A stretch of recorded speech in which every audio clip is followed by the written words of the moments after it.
একদা একটা গ্রামে একজন মানুষ ছিলেন।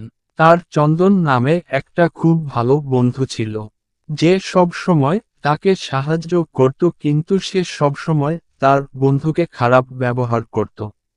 একদিন লোকটি টাউনে যায় এবং সেইখানে একজন পকেটমার তার সব টাকা চুরি করে পালিয়ে যায়।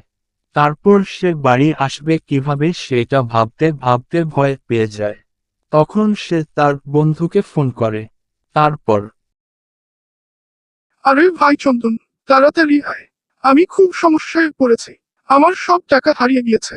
এখন যে আমি কি করি? হ্যাঁ ভাই, তুই চিন্তা করিস না, আমি কিছু একটা করছি। সবার প্রথমে বল তুই কোথায় আছিস? আমি ভাই টাউনে এসে ফেসে গিয়েছি। আচ্ছা, তুই একটা জায়গায় দাঁড়া, আমি এক্ষুনি চলে আসছি। তারপর লোকটির বন্ধু মানে চন্দন তাড়াতাড়ি কিছু টাকা জোগাড় করে এবং তার বন্ধুর কাছে ছুটে আসে।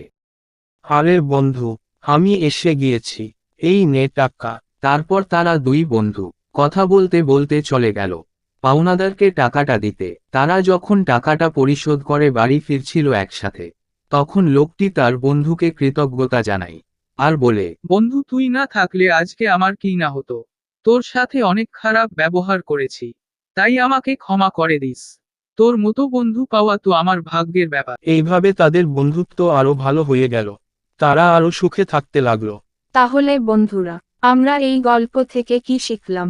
শিখলাম, বন্ধুদের সাথে ভালো ব্যবহার করতে হয় এবং বন্ধুর বিপদে পাশে থাকতে হয়।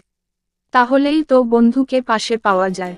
তাই তোমাদের প্রিয় এই চ্যানেলটি সাবস্ক্রাইব করে নাও, আর আমাদের বন্ধুত্বও বাড়িয়ে নাও। আমাদের ভিডিও দেখার ও পাশে থাকার জন্য ধন্যবাদ। শীঘ্রই নিয়ে আসবো আরো সুন্দর সুন্দর ভিডিও। ধন্যবাদ সবাইকে।